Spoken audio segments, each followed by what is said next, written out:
welcome to my channel. Wherever you happen to sit on the rainbow, really, honestly, you're welcome. Both sides, anywhere in between, you're welcome. This is my lovely troll, a very nice one. And, well, I've been reading comments happily, no problem. And some stuck out to me. And I thought, I'll answer your questions to the best of my ability, of course. And I'll see what I can come up with. One thing, there does seem to be a little bit of confusion. I do live in England, and I did obtain my citizenship. My mother is English, and my grandmother is also English, so I am an English citizen. And I was given that, funny enough, um, it was 2011, and we had both decided that we weren't going to give each other gifts because, we just didn't have the money that year. And we thought, well, we'll just, spend time together. And so we did. And it was a really nice thing. But I decided I was going to go check the mail. And I did. And, well, there was a letter there. And my partner read it to me and she said, well, I said I wasn't going to get you a gift for Christmas, but you have an invitation for your citizenship ceremony. And I was so excited. So that was a good Christmas, All right. Let's see. Oh, another one. I really have to clarify here. I don't remember at any point in time when I said that the NHS is free. The NHS is paid for by taxpayers' money, and that's anybody that is capable of paying taxes. They pay money into the NHS, and then anybody that does that can use the NHS as well, and that makes perfect sense. You know, um, I did have a question though that, well, I knew it was going to take me some time to type all this out, and to be honest, my fingertips go numb after a while of typing. I think it's a fibromyalgia thing, but I thought I can answer it this way, and this way I can spare my fingers, and I can just go into a little bit more detail. Now, the question was as follows. I'm going to read it verbatim. Why did you not have insurance? Don't get me wrong, I hate the American system, but if you were born there, then surely you knew you would need it, particularly with your medical history. Okay, well, let's put it this way. My dad was in the military, okay? And I was with him in the military until I was about 13 years old. So at that point, I was actually covered by my father's insurance, and you never heard people talking about health insurance. It just wasn't a thing. Especially in the military. In the military funded insurance is paid for by our taxpayer dollars, which, funny enough, is what the military uses, and they go as needed, kind of like NHS, in a way. I'm not saying it's exactly the same things, but there are certain things I can see as correlations. Yeah, okay. So up until that point, not once in school had there ever been any mention of health insurance. At my parents' house, at my nan's house, not once, never. Nobody ever talked about health insurance. I never heard it. But once I had, like, say, you needed your vaccines, or say, I would need my teeth looked at, well, that was all covered by the military coverage. So, again, I wasn't aware of any of it. I just knew if I had a problem, I would go. And then I would, either be prescribed something or not, and then I would come back. No problem. Now, It's funny, but you don't think about these things until you are asked. And I know that in an American school system, they never talk about health insurance. The only time you really start thinking about it is if you're sick and say you're the age to get a job. And once, let's see, I had childhood asthma. And so I really honestly shouldn't have been able to get into the Air Force. But there was some sort of, I don't know whether it had to do with the fact that, you know how I was saying the medical system isn't networked? Well, maybe that had something to do with them not having the proper information and knowing that I was an asthmatic. I don't know. I didn't know that I had to tell them all this.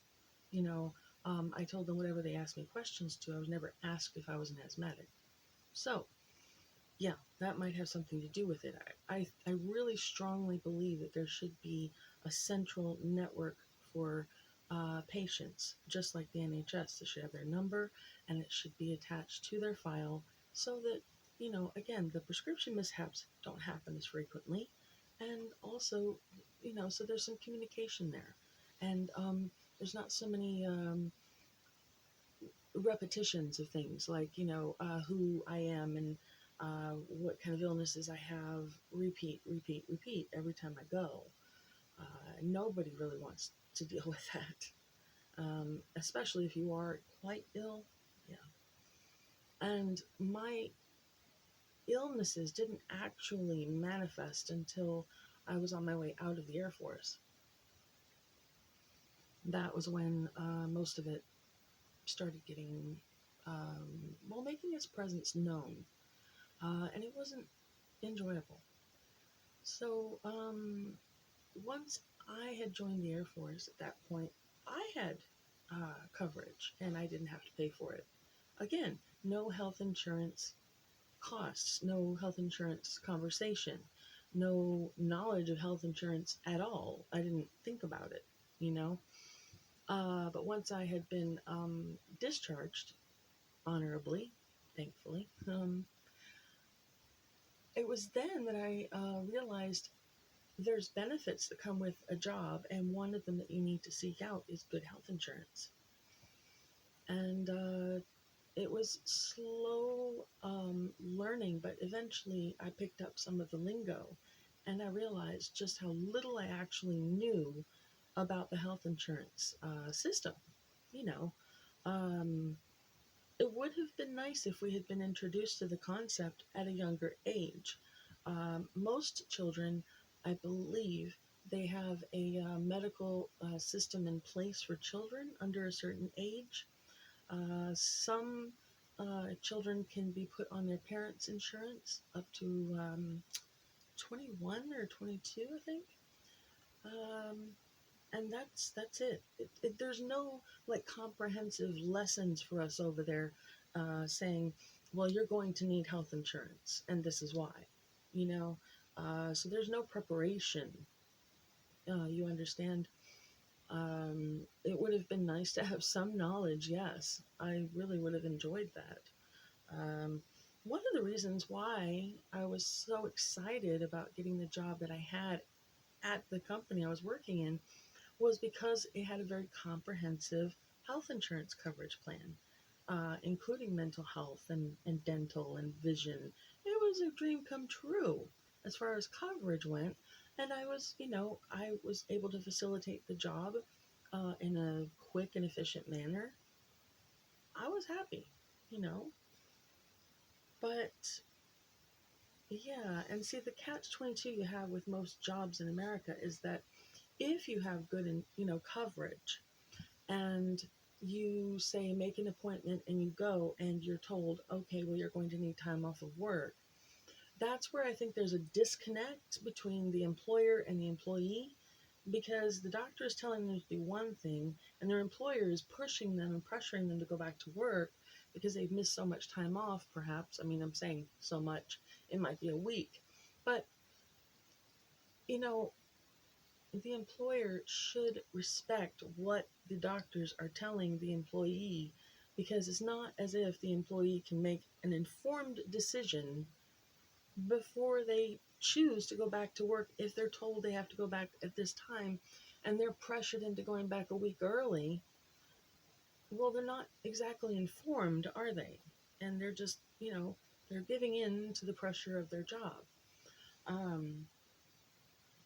I do get a little overheated from time to time, and so I'm getting a little warm, so if you'll forgive me, I'm going to bring out a fan.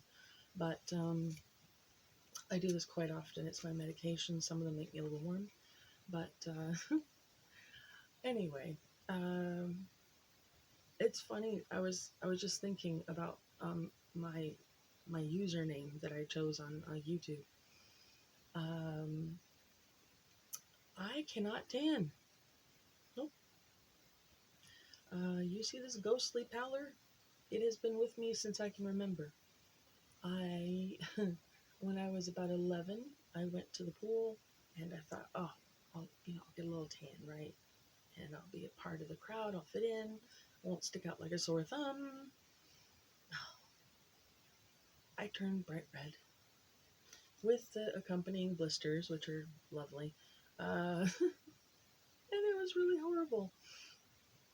And then what would happen is I thought, okay, well, maybe they'll be worth it. Maybe I will lose the blisters and the redness, and I will be tanned. No. Straight back to pale. Okay. So, yeah. And the queen, well, I used to, I still do like to roleplay characters. It's kind of like Dungeons and Dragons, but it's called World of Darkness. It can be fun. But one of my characters is actually a queen. And so the hair, I guess, look kind of like a crown. It's kind of cool. But it's a very comfortable hairstyle. And then Kitty is, well, I love cats. And most people call me Kitty. So, yeah. And I'm very, very happy to meet all of you. Honestly, it's been exciting reading all of the comments and just knowing how far this is reaching. And I'm here. I'm going to be looking at every comment that I can. Hopefully, I can keep track of all of them. It's what I'd like to do. And I want to put that perspective out there. So if you're thinking about, maybe going to America, then you can think about, like, preparing, like, get yourself some health insurance. If you're going on a vacation to America, make sure you're covered, because you don't want to have to deal with the lack, like, if you don't have insurance, dealing with the consequences over there, it can be quite expensive, and I don't want to see people unwittingly do that to themselves. Just, if I can prevent that, then I will. I don't want to see people suffer. It's been, there's a lot going on health-wise, and that was the other part of the question. Considering my medical problems. My medical problems didn't manifest until much later, and they were induced. Some of them were induced and showed up because of trauma that I sustained because of car accident, and it was pretty traumatic. It was a bad accident, and so after a while, the pain would flare, and everything that had been bothering me a little bit got much worse. It was amplified, and so I had to learn to deal with that. But I really hope that answered your question, because it's really not something that you can understand unless you've lived here. And once you have lived here, then I think you would understand quite a bit. And hopefully over time, you guys will learn to trust me. Because I lived in America from the time I was born until I was 35. And I'm 45 now. So, yeah. And I still have contacts and connections and family over there. So, yeah, I'm always going to be available for any, questions you might have. Oh, my goodness. But, yeah, it's very exciting reading all your comments. And I'm just so very proud and pleased to meet all of you. Thank you for everything. Um, I'm going to go ahead and end this tonight because, I'm not feeling the greatest, and I just have a little bit of nausea, and it's not wonderful. But the best way to handle it is to kind of lay down. But I did manage to get all of the subject matter covered that I wanted to, and yeah. Oh, right, Etsy. I got a new one. I don't know if you can see the detail on it. It's so pretty. Very pretty. And then I got little matching little moth earrings. I'll put everything down at the bottom, and I'll make sure to link it all, and that way you can find it for yourself if you would like to, because they're both very nice people. But thank you very much. Okay, and I'll look forward to hearing from everyone, and I'll reply to as many of you as I can. Okay, bye bye.